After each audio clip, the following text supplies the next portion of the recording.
But one of the Yep. 10 artists to make the book is a band that I remember hearing about. I think it was in '06, because this is when they had the concert. They had a tribute concert to Arthur Lee of Love. Robert Plant was going to be there. And this is Yes. back in my radio days. And I remember the thing came across on our daily music information sheet. And I said, Love, Arthur Lee. But I'm thinking, if Robert Plant's there, and then they named the other artists there, I'm like, it's got to be good. But I'm ashamed to say I didn't really invest any time into it.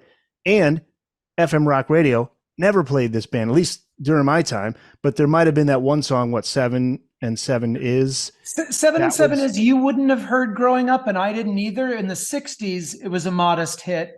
The one thing you might have, you're younger than I am, but I was a teenager in the 80s, and there was a band that covered the first song on Love's third album, Forever Changes, the song Alone Again, that got played on the radio a fair amount, but it wasn't even Love's version that was getting played on the radio. It was some band, I actually can't even remember what band it was. I mention it in the book, but right. I forget who they I'm were. forgetting Love too. and Rockets? No, it Oh, was it was an LA band, I think. It yeah. was a local LA band, and they did a good cover of it. And that was the only Love song I ever heard on the radio.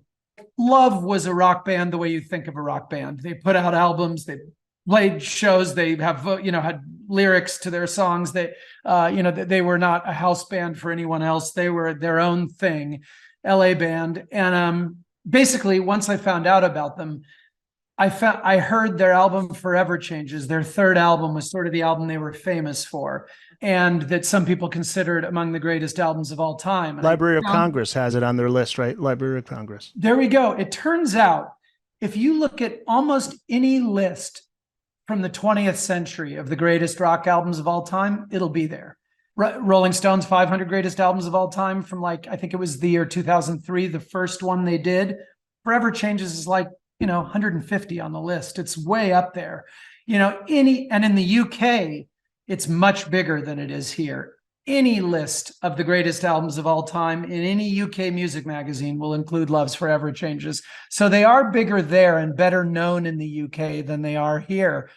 But they never had any. They had one top 40 hit here, minor hit called, two, but really not huge hits at all. One was a cover of a Burt Bacharach song called My Little Red Book, which is fantastic. Their version of it is so much better than his. And then a song called 7 and 7 Is, which I was actually surprised was their biggest hit here, because it's very punk. It sounds like a really aggro early punk song, because it was 1966. They were way ahead of the curve. And I just fell in love with all of it. Their first three albums, which are the three that with the original lineup. And then really he recorded several great albums as Love after that, but not as great as those three. The first song Jimi Hendrix ever played guitar on was written by Arthur Lee.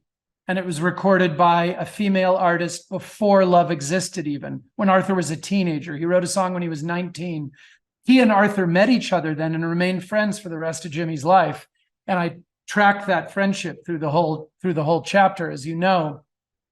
So Arthur Lee starts an integrated rock band, and wouldn't you know, so does Jimi Hendrix. So Jimi Hendrix and Sly and the Family Stone were the first famous integrated rock bands, or in the case of Sly and the Family Stone, R&B, soul.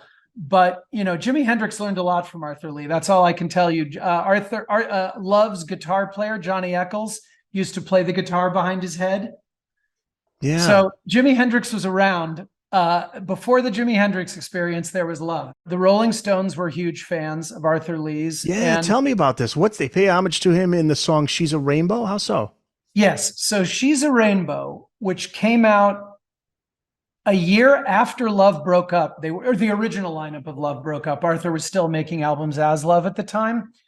The chorus of that song, as you know from the big commercial that it was used in a few years ago during the pandemic, that song, a lot of people didn't even know the Rolling Stones song, She's a Rainbow, but it became a huge, well-known song of theirs during the pandemic because it was on a national commercial that ran constantly. And the chorus of it is, she comes in colors everywhere, she combs her hair, she's like a rainbow. Well, Love has a great song, one of their best songs, called She Comes in Colors. And there is no way. In fact, I know wow. for sure the one of the members of the Rolling Stones acknowledged that they were a huge fan of that Love album and listened to it all the time. Syd Barrett of Pink Floyd was a huge fan of that album and listened to it all the time. Joe Boyd, who produced the first two Pink Floyd singles, and I see you're wearing a Pink Floyd t-shirt now, he said that Syd Barrett told him how influential the first Love album was on the early Pink Floyd sound.